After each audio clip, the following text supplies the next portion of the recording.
When people think of the Middle Ages, they often imagine filth, rotting teeth, lice-filled hair, and people who never bathed.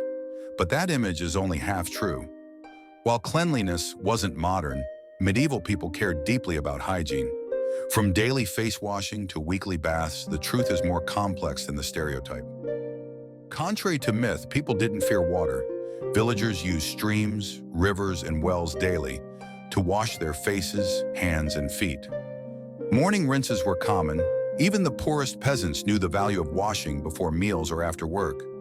Rain barrels stood by many homes, and some towns had fountains for public use. Bathhouses weren't rare, they were popular.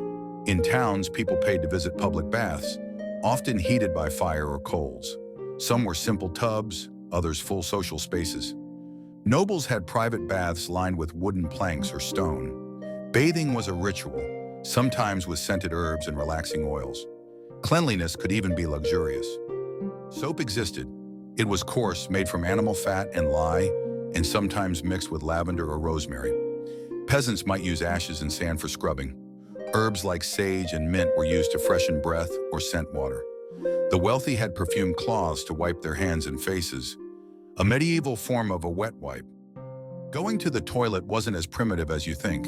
Castles had garderobes, stone seats that emptied into pits or rivers. Peasants used wooden privies or chamber pots emptied in designated areas.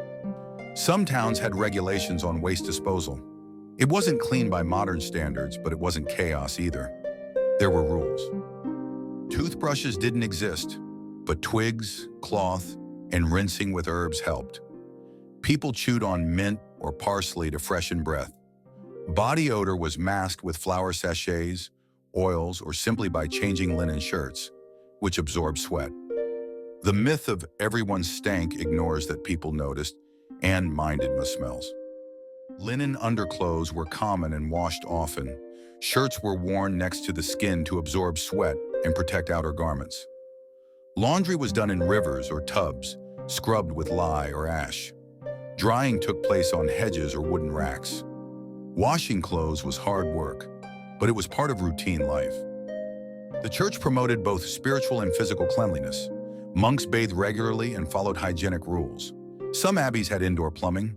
Cleanliness was linked to purity and godliness. Washing hands before prayer or meals was encouraged. Clean skin reflected a clean soul, and at least in theory. After the Black Death, views changed. Some believed water opened the pores to disease, so dry washing became more common. Perfume powders replaced baths. Ironically, medieval hygiene had been better before the plague. Misunderstanding disease led to less washing, not more, in later centuries. Over time, medieval hygiene was forgotten and ridiculed. Later generations painted the Middle Ages as filthy to feel superior. But records, art, and surviving bathhouses tell a richer story.